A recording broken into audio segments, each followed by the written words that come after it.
My interview with Denise Pigati of Momma D's Italian Food Trailer continues today with our discussion of labor and workstations, plus being as fast in service as it relates to getting more sales for your food truck.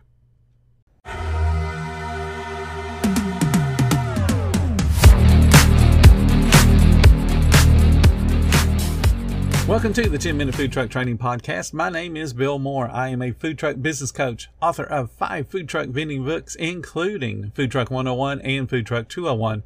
This podcast is all about helping you start and grow your food truck business.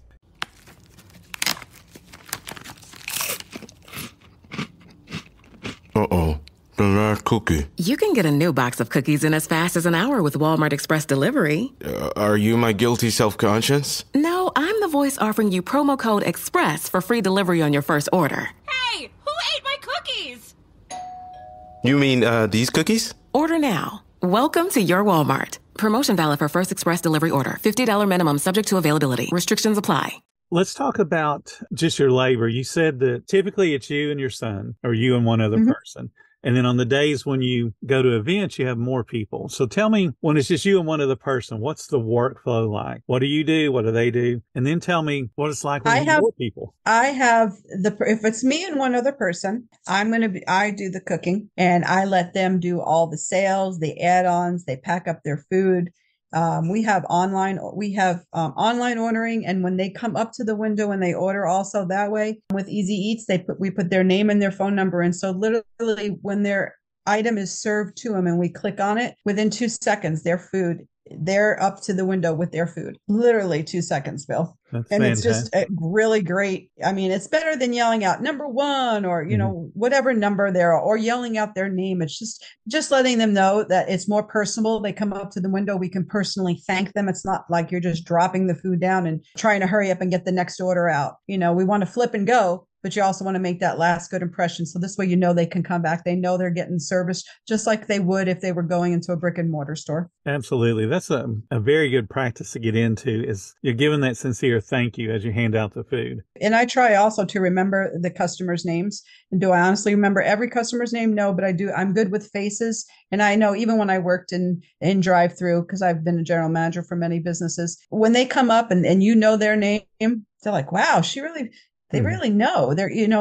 They put a lot of effort. And when people see you put effort into what you do, that they will be back. Yes, they will. And that's what, to me, was always very surprising when people would come back multiple times in the same week. It's like, okay, I know I finally done something right. That was 2 people working. What's it like when you have 4 people working? I have a service window. I have a order taking window. I have the prep person on the side. And then I have myself cooking. So we have everybody in their own station. And it's very important to stay in your station. So when you're getting those lines, the hecticness does not start.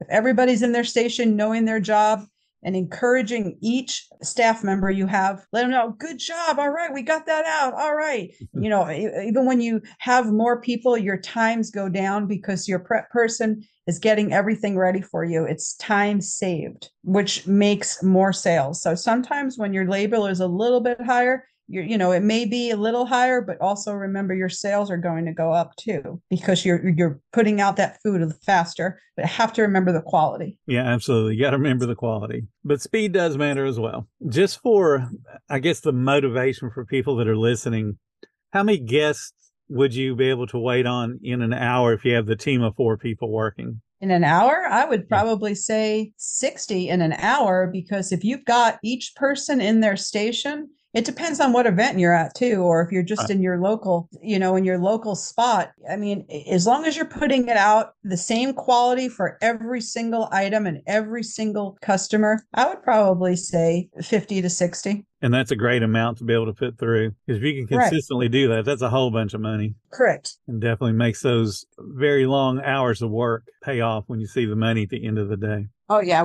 Our hours, we're open from 11 to 7, but we usually get there about 9:30, 10, because we have to start all of our prep and, do all that inside our trailer. So we get there pretty much early enough to make sure that when we put our windows up, we're ready to go. You open at 11. How many days a week do you open at 11? We open Tuesday through Saturday from 11 a.m. to 7 p.m. and we're closed on Sundays and Mondays. And that's some pretty long days then, isn't it? Yeah. But, you want to do lunch, and you want to, lunch. And then I'm parked by a school. So when the kids get out of school, a lot of them come up to me, especially on the days where Tuesdays and Thursdays in our town, there's a church and they have mom days where the kids get to go to the church rather, and then the moms can go out and do whatever they want to do. It's kind of like a daycare.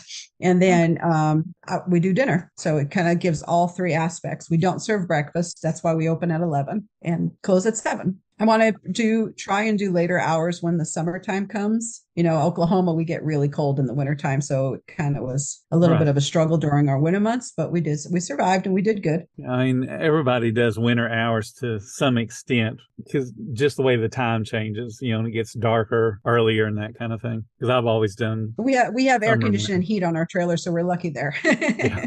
Oh, I would imagine so. Yes, it was one of my stipulations on my trailer was I needed heat and air conditioning. So you said you set up in front of a school. So are you setting up the same place every day or do you move around? We set the same place up standardly every day at the same location. But since we were featured on the Food Network and people heard about it, we've been getting events and going all over the place. So we've been doing Food Truck Fridays. We're going to start going to Grove on Friday nights, and they have bands and everything playing there. We're doing, this week, we're doing a fundraiser at St. Francis Hospital. That will be on Friday. And then Saturday, we're doing a streetcar, old cars show. So we've been doing everything. And then Sunday, we're going back to Norman and do the Earth Day for that. So we got ourselves keeping pretty busy. It sounds like a busy schedule, and that's a good thing. Now, you talked about coming up sometime later on this year, you're going to be on the Food Network with the Carnival Eats. What else is on the horizon for the food truck itself? Well, they want us to do some more events, more festivals. So this way we can,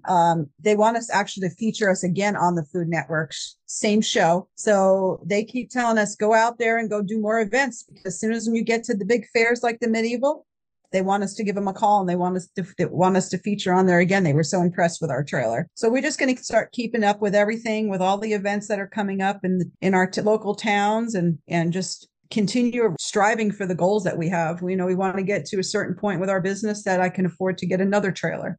I would like to have 2 food trailers, and after that, do a brick and mortar. So I have a lot of goals ahead of myself. Good. You got to have goals. Absolutely got to have goals. Correct. Thank you so much for listening to the 10-Minute Food Truck Training Podcast. If you're finding all the information helpful to your food truck business, please become a monthly supporter of the podcast. Just hit the support button or follow the link in the description. Every little bit does help keep us going.